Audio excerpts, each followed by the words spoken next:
I believe very strongly that God gave us a word that this is a season of breakthrough. అలాగే నేను చాలా బలంగా నమ్ముతున్న విషయం ఏంటంటే దేవుడు సీజన్ ఆఫ్ బ్రేక్ త్రూ అనే మాటని ఈ కాలంలో ఇచ్చారు. That means it is time for us to break through and to break forth. అనగా మనం విడుదల పొందుకొని త్రోసుకొని ముందుకు వెళ్ళవలసిన సమయం అయ్యున్నది. Praise God. Say amen. Amen. If you turn with me to the book of 2 Chronicles chapter 20.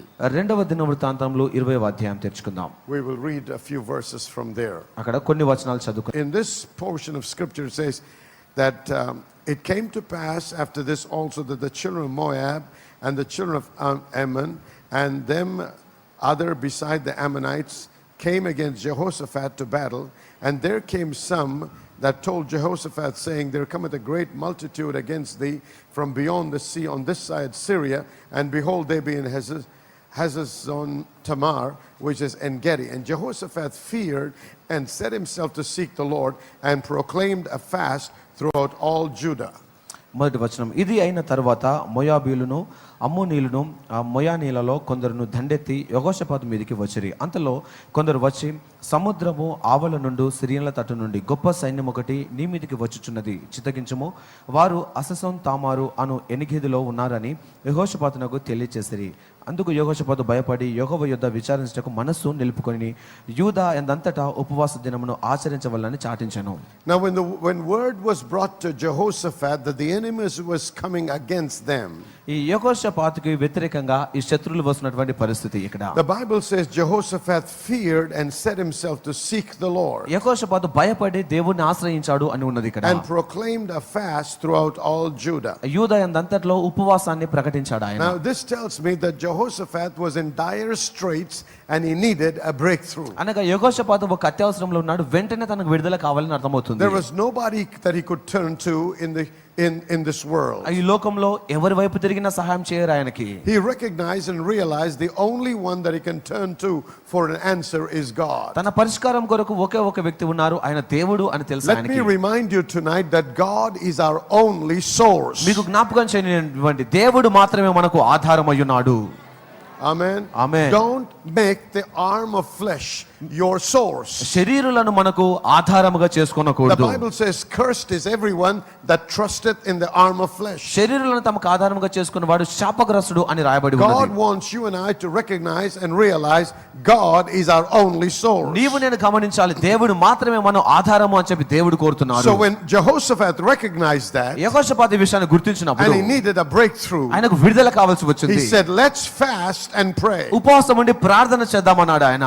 Amen. Amen. I'm trying to get something across to you tonight. ఒక విషయాన్ని మీకు చూపించాలి అని కోరుతున్నాను. Now he declared a fast and they began to seek the Lord. ఆయన ఉపవాసాన్ని ప్రకటించి దేవుని ఆశ్రయించడం మొదలుపెట్టాడు. Verse 4 says, and Judah gathered themselves together to ask help of the Lord, even out of all the cities of Judah they came to seek the Lord. ఆ 4వ వచనంలో యూదా వారు యెహోషాపాతు వలనే సహాయమును వేడుకొనుటకై కూడుకొనిరి, యెహోవా యొద్ద విచారించుటకు యూదా పట్టణములన్నిటిలో నుండి జనులు కూడి వచ్చిరి. When the leader of the nation declared a fast and prayer, ఉపవాస దినాన్ని ఆ నాయకుడు ప్రకటించినప్పుడు all the citizens of the kingdom came to fast and pray. ఆ రాజ్యంలో ఉన్నటువంటి పౌరులందరూ కూడా ఉపవాసం కోసం వచ్చారు. Now go to verse, I'm not looking at what he prayed, but let me show you something. Okay. Go over to verse 13. ఆ 13వ వచనమును చూద్దాం ఒకసారి. And all Judah stood before the Lord with their little ones, their wives and their children. ఆ యూదా వారందరూ తమ శిశువులతోను భార్యలతోను పిల్లలతోను యెహోవా సన్నిధిని నిలబడిరి. Now verse 12 reads like this. 12వ వచనం చూడండి We have ఒకసారి. no might against this great company that cometh against us, neither know we what to do, but our eyes are upon thee. మా మీదకి వచ్చు ఈ గొప్ప సైన్యముతో యుద్ధం చేయుటకు మాకు శక్తి చాలదు, ఏమి చేయుటకును మాకు తోచదు, నీవే మాకు దిక్కు అని ప్రార్థన చేసిరి. So when they needed a breakthrough, who did they go to? వారికి విడుదల కావాల్సి వచ్చినప్పుడు ఎవరి దగ్గరికి వెళ్ళారు?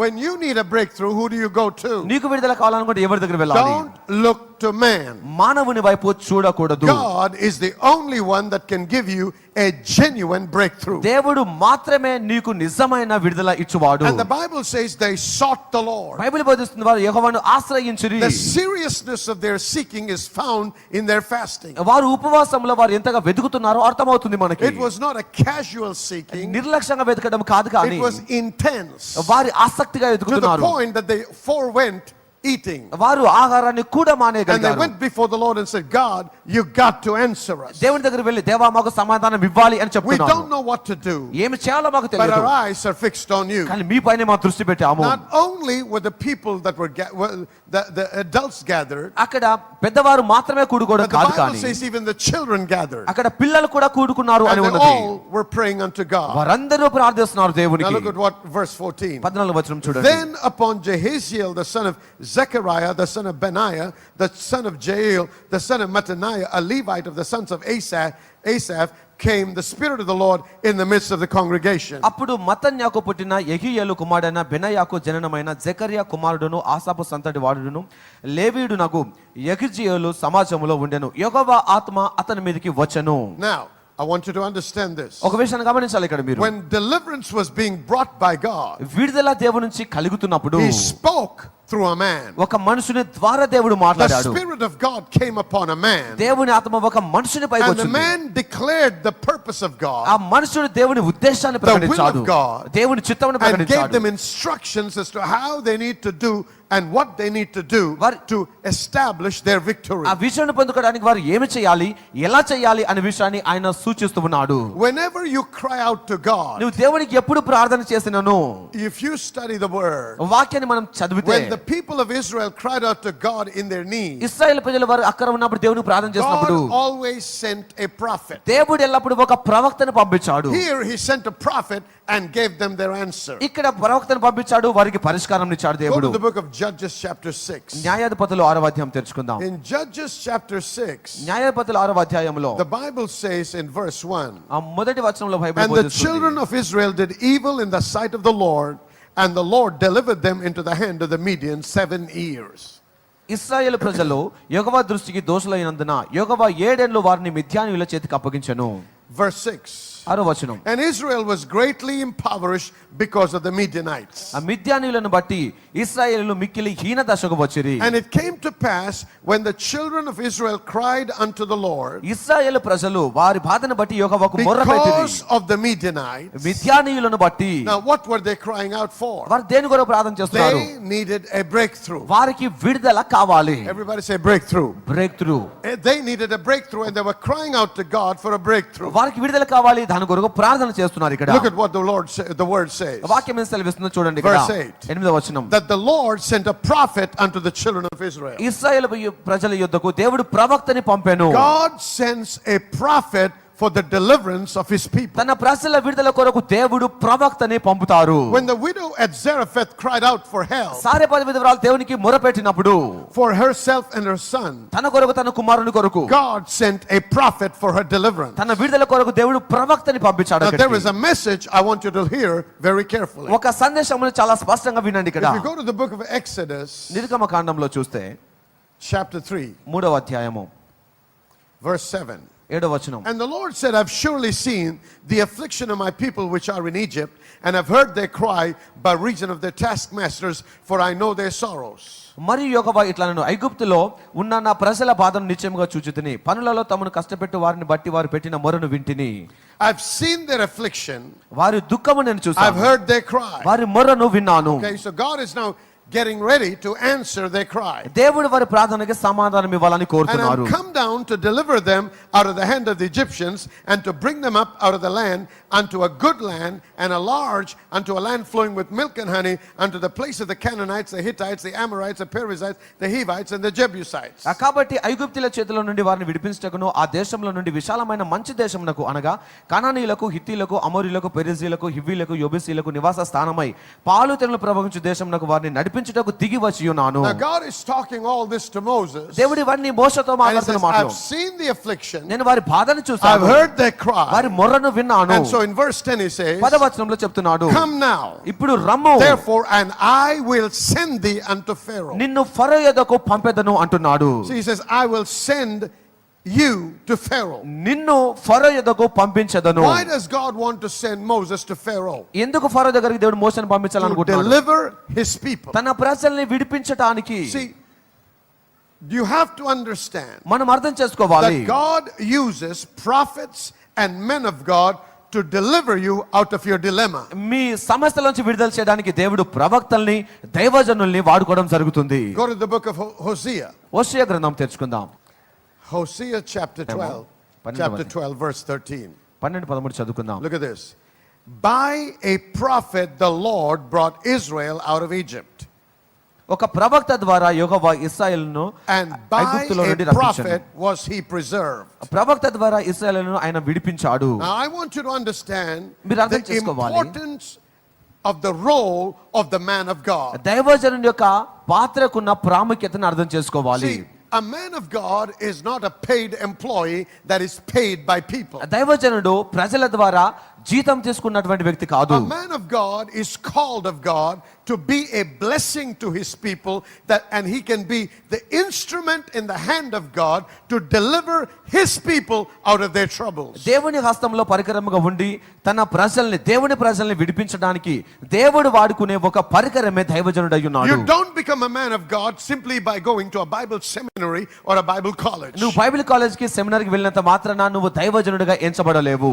So should you not go to a Bible college? Bible college వెళ్ళకూడదా మరి? You need to go. You need to get the word. నువ్వు నేర్చుకోవాలి, వెళ్ళాలి It's అక్కడికి. very good to go to a Bible school and a Bible college or a Bible seminary. Bible seminar కి గాని college గాని వెళ్ళడం And చాలా to అద్భుతమైన విషయం. educate yourself with the word. వాక్యమును మనం నేర్చుకోవాలి. And if you can, get the degrees. సాధ్యమైతే డిగ్రీలు But పొందుకోండి. that does not make you a man of God. కానీ అది నీకు దైవజనుని అర్హత It's ఇవ్వదు. the call that makes you a man of God. కానీ పిలిపే నిన్ను దైవజనుడిగా Can I నియమిస్తుంది. hear an amen? ఆమేన్. మన మధ్యలో ఉన్నటువంటి బాబురావు గారు అనేటువంటి ఒక బ్రదర్ గారి జీవితంలో కూడా అద్భుతమైనటువంటి దేవుని కాపుదల గురించినటువంటి సాక్ష్యం మన మధ్యలో చెప్తున్నారు. మరి కొన్ని సంవత్సరాలుగా 15 సంవత్సరాలుగా ఈ యొక్క మరి కుటుంబం మన సంఘానికి వస్తున్నారు. ప్రత్యేకించి మరి అంకుల్ మరి లాస్ట్ వీక్ మరి డ్రైవింగ్ చేస్తూ మరి ఆరాధనకు వచ్చేటువంటి సమయంలో మరి హైవే మీద ఉన్నప్పుడు ఒక కార్ ప్రక్కగా ఆగి మరి వాళ్ళు డోర్ ఓపెన్ చేయడం జరిగింది. ఆ సమయంలో మరి ఆ యొక్క డోర్ ఓపెన్ చేసినప్పుడు అంకుల్ నడుపుతున్నటువంటి ఆ బైక్కి తగలడం జరిగింది. అది హైవే అయినప్పటికీ ఏ విధమైనటువంటి ప్రమాదం జరగకుండా దేవుడు అద్భుతమైన రీతిలో మరి సహోదరుని మరి కాపాడడం జరిగింది. అంత మాత్రమే కాకుండా నిన్నటి దినమున తిరిగి మరి ఒకసారి దేవుడు అద్భుతమైన తన కాపుదలను కుమారుడికి అనుగ్రహించినారు. తను మరి భోజనం చేసుకుని మన లెగిసేటువంటి సమయంలో మరి అదే సమయంలో అక్కడ ఫ్యాన్ మరి ఏదైతే ఉందో మరి ఆ రూమ్ లో మరి అది విరిగి పడిపోవడం జరిగింది. తను ఇలా లెగిసిన వెంటనే ఆ ఫ్యాన్ పడి మరి అక్కడ ఆయన భోజనం చేసిన టేబుల్ మరి విరగడం జరిగింది. దేవుడు ఆ సమయంలో కూడా అద్భుతంగా మరి కుమారుడిని మరి కాపాడడం జరిగింది. దేవునికే సమస్తమైనటువంటి మహిమ కలుగును గాక. పిలిచాడు, ఆయన పైకి దేవుడు వచ్చినప్పుడు ఆయన In the మాట్లాడాడు. book of Judges, when they cried out to God, న్యాయాధిపతుల గ్రంథంలో వారు ప్రార్థన చేసినప్పుడు God sent a prophet. దేవుడు ఒక ప్రవక్తని పంపించాడు వారి And in the దగ్గరికి. book of Hosea we just read, ఇప్పుడు మనం చదువుకున్న హోషేయ గ్రంథంలో by a prophet the Lord brought Israel out. ప్రవక్త ద్వారా ఇశ్రాయేలుని దేవుడు విడిపించాడు. By a prophet. ప్రవక్త ద్వారా. Watch this. Your deliverer is God. చూడండి, మీ విమోచకుడు దేవుడు. My deliverer is God. నా విమోచకుడు దేవుడు. But the way he works it out is always through a man. అయితే ఆయన ఎలా విడిపిస్తాడంటే మనుషుని వాడుకొని విడిపిస్తాడు మనల్ని. Come on, are you with me tonight? వింటున్నారా ఈ మాటలు? That's why don't get offended with your man of God అందుకే దైవజన విషయంలో మనం and అభ్యంతరపరచబడకూడదు. ruin your future. మీ భవిష్యత్తును నాశనం చేసుకోకూడదు. Don't be offended. మీరు Because అభ్యంతరపరచబడకండి. when you get offended with the man of God, దైవజన విషయంలో అభ్యంతరపరచబడ్డప్పుడు you are the one that suffers. ఇబ్బంది పడే వ్యక్తివి నీవే. He said, Miriam, I know you're older to your brother Moses. నీ సగం మోస కంటే నువ్వు But పెద్దదాని మనకు తెలుసు because you're Miriam. offended, I'm punishing you. నువ్వు అభ్యంతరపరచబడ్డావు కాబట్టి నేను శిక్షిస్తున్నాను అన్నాడు దేవుడు. Come on, talk to me. Amen. Amen. I know you prophesy. నీ ప్రవచిస్తావని తెలుసు. Aaron, I know you're a priest. అక్కడ నువ్వు యాజకుడివి అని తెలుసు. But Moses is special. కానీ మోసే ప్రత్యేకమైన I వాడు. speak to him face to face. ముఖాముఖిగా ఆయనతో మాట్లాడతాను నేను. Don't get offended by my man. నా దైవజన విషయంలో నువ్వు అభ్యంతరపరచబడకూడదు. You will dry up. నువ్వు ఎండిపోతావు. I know it's a hard word, but it's the word of God. అది చాలా కఠినమైన మాట. And కానీ దేవుని somebody వాక్యం. has to be bold enough to talk about it. దీని గురించి మాట్లాడడానికి ధైర్యం వహించాలి ఒకరు మరి. Come on, somebody say amen. Amen. Hallelujah. Hallelujah. See, the fivefold ministry, 5 రకాల పరిచర్య according to Ephesians chapter 4, ఎఫెసీ 4వ అధ్యాయం ప్రకారముగా verses 8 through 13, 8 నుంచి 13 వరకు the Bible says are a gift given to the body. బహుమానముగా సంఘముకి ఇవ్వబడినటువంటి విషయం అని To ఉన్నది. build, to exhort, to correct, to direct. హెచ్చించడానికి, క్షేమాభివృద్ధి కొరకు నడిపించడానికి, సరిదిద్దడానికి, To bring them into the full stature of the Lord Jesus Christ. యేసుక్రీస్తు యొక్క పరిపూర్ణతలోనికి ప్రజల్ని See, నడిపించడానికి. they're anointed and gifted. వారు అభిషేకించబడ్డారు, వారు They're తలాంతులు called కలిగి ఉన్నారు, of God. దేవుని ద్వారా పిలువబడ్డారు, And they're empowered by God దేవుని ద్వారా శక్తి శక్తిని to పొందుకున్నారు. speak into the lives of God's people, దేవుని ప్రజల జీవితంలో to బోధించడానికి, help them to live a victorious life, విజయవంతమైన జీవితాన్ని వారు జీవించడానికి సహాయం possessing చేయడానికి, their inheritance వారి స్వాస్థ్యం and పొందుకోవడానికి, having a testimony to the glory of God. వారు దేవుని మహిమ కొరకు సాక్ష్యమును పొందుకోవడానికి. Say amen. Amen. Glory to God. Listen, వినండి. if you are a pastor నీవు కాపరి అయినట్లయితే, and the Bible says, Bible బోధిస్తుంది, according to Psalm 23, 23వ కీర్తన ప్రకారముగా, let me show you that. Psalm 23. 23వ Keerthana, It says, He maketh me to lie down in green pastures. పచ్చిక గల He చోట్ల leadeth me beside the still waters. He restoreth my soul.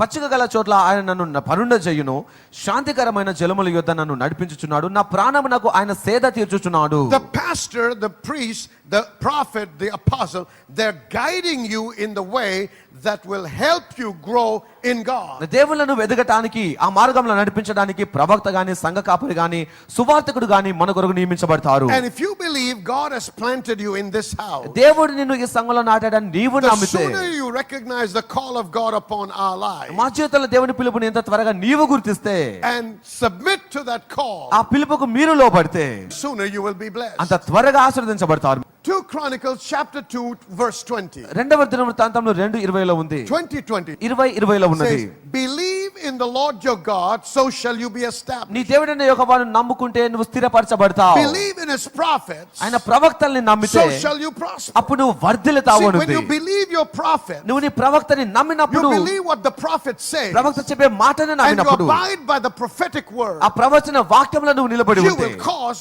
blessings to be attracted to you. ఆశీర్వాదాలు నీకు సంప్రాప్తించడం జరుగుతుంది. The second aspect that I want to talk about రెండవ విషయం మీతో ఏం చెప్పాలనుకుంటున్నా అంటే is power. శక్తి అనే విషయము. Go to Acts chapter 10, please. అపోస్తల కార్యములు 10వ అధ్యాయం తెరుచుకుందాం. Acts chapter 10, అపోస్తల కార్యములు 10వ అధ్యాయము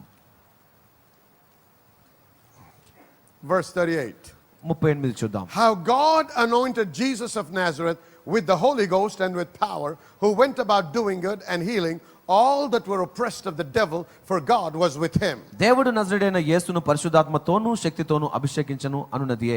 దేవుడు ఆయనకు తోడై ఉండెను కనుక ఆయన మేలు చేయుచు అపవాది చేత పీడింపబడిన వారందరినీ స్వస్థపరచుచు సంచరించుచుండెను. Almost every one of you has heard this verse before. ఇంతకుముందు అందరూ కూడా ఈ వాక్యంను I వినుంటారు. want you to see it and observe it closely. జాగ్రత్తగా ఈ విషయాన్ని How చూడాలని God కోరుతున్నాను. anointed Jesus of Nazareth నజరుడైన యేసును దేవుడు అభిషేకించాడు with the Holy Ghost పరిశుద్ధాత్మతోనూ and with power. అలాగే శక్తితో కూడాను. It looks like these are two different elements ఈ here. రెండు వేరు విషయాలు కనబడుతున్నాయి ఇక్కడ మనకి. He was anointed with the Holy Ghost పరిశుద్ధాత్మతో అభిషేకించబడ్డాడు, and with power. అలాగే శక్తితో అభిషేకించబడ్డాడు. Somebody say amen. Amen. My friend, I want you to know, స్నేహితులారా మీరు తెలుసుకోవాలి, the only language that the devil answers to is brutal power. అపవాది ప్రతిస్పందించే ఒకే ఒక భాష ఏంటంటే కఠినమైన శక్తికి మాత్రమే.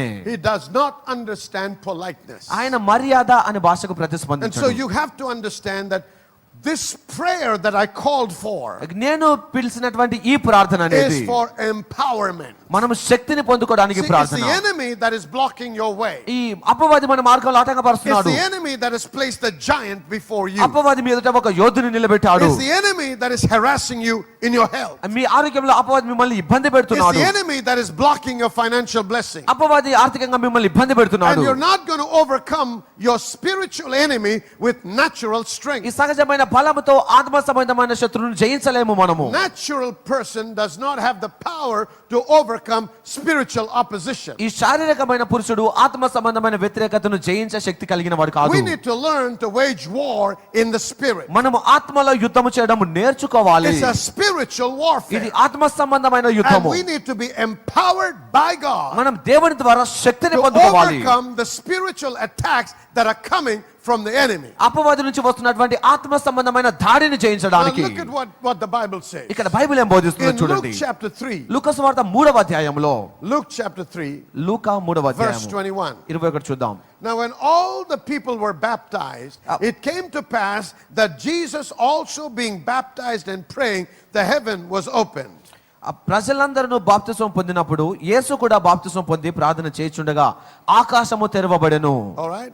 So now, as everybody was being baptized, Jesus was being baptized. అందరు బాప్సం తీసుకున్నప్పుడు యేసుక్రీస్తు కూడా తీసుకున్నాడు. And I want you to see this. ఇది చూడండి విషయాన్ని. While he was praying, ఆయన ప్రార్థన and చేస్తున్నాడు, the heavens opened, ఆకాశం and the తెరవబడింది, Holy Ghost descended, పరిశుద్ధాత్మ వచ్చాడు, and a voice came from heaven saying, ఒక స్వరము వినబడింది పరలోకం Thou నుండి, art my beloved Son, in whom in thee I am well pleased. నీవు నా ప్రియ కుమారుడవని యందు నేను ఆనందించుచున్నాను అనే స్వరము. Now, how God anointed Jesus with the Holy Ghost. దేవుడు యేసుక్రీస్తును పరిశుద్ధాత్మతో అభిషేకించాడు. Say amen. Amen. So Jesus was anointed of the Holy Ghost. యేసుక్రీస్తు పరిశుద్ధాత్మతో At the అభిషేకించబడ్డాడు. time of his water baptism, తన నీటి బాప్సం తీసుకుంటున్నప్పుడు and the heavens opened up, ఆకాశం తెరబడింది, and the Holy Ghost came. పరిశుద్ధాత్మ వచ్చాడు. Now, go to chapter 4, ఇప్పుడు 4వ అధ్యాయం చూడండి, verse 1. మొదటి వచనం. And Jesus, being full of the Holy Ghost, యేసుక్రీస్తు ఆత్మ పూర్ణుడై, everybody say full of the Holy Ghost. full of the Holy Ghost, One more time, full of the Holy Ghost. full of the Holy Ghost, Returned from Jordan and was led by the Spirit into the wilderness. యోర్దాను నది నుండి తిరిగి వచ్చి ఆ అరణ్యంలోనికి నడిపింపబడెను. Now, Jesus was filled with the Holy Ghost. యేసుక్రీస్తు పరిశుద్ధాత్మతో నింపబడ్డాడు. We don't read that he went and started preaching or casting out devils and healing people. ఆయన వెంటనే వెళ్లి ప్రజల్ని స్వస్థపరుస్తూ దయ్యాలను వెలగొడుతున్నాడు అని చదువుకోవట్లేదు ఇక్కడ. No, he was filled with the Holy Ghost. ఆయన ఆత్మతో నింపబడ్డాడు. And the Holy Ghost led him into the wilderness. పరిశుద్ధాత్మ ఆయన్ని అరణ్యంలోకి నడిపించాడు. Verse 2. రెండవ వచనం చూడండి. For being 40 days tempted of the devil. అపవాది ద్వారా 40 దినములు And in those శోధించబడటానికి. days he did eat nothing. ఆ రోజుల్లో ఆహారం తీసుకోనలేదు ఆయన. And when they were ended, he afterward hungered. అది తీరిన తర్వాత ఆకలి కొని ఉండెను. Okay, this is a time of fasting and praying. ఇది ఉపవాస ప్రార్థన కాలమయ్యున్నది. Say amen. ఆమేన్.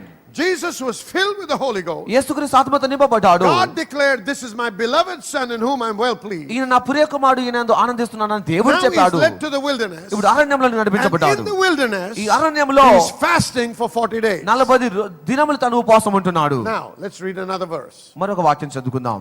Chapter 4, 4వ అధ్యాయము verse 14. 14వ వచనం చూద్దాం. This is after the temptations. శోధన తర్వాత Verse 14. 14వ వచనం. And Jesus returned in the power of the Spirit. యేసు ఆత్మ బలముతో గలిలయకు వచ్చెను. Everybody say power of the Spirit. Power of the Spirit. One more time.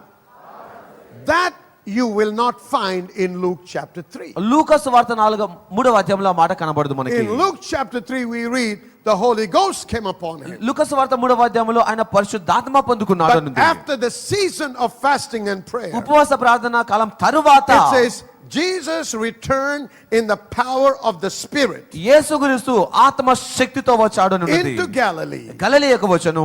And there went out a fame of him ఆయనను గూర్చిన సమాచారము through all the region round about. ఆ ప్రదేశమంతటా And వ్యాపించెను. he taught in their synagogue.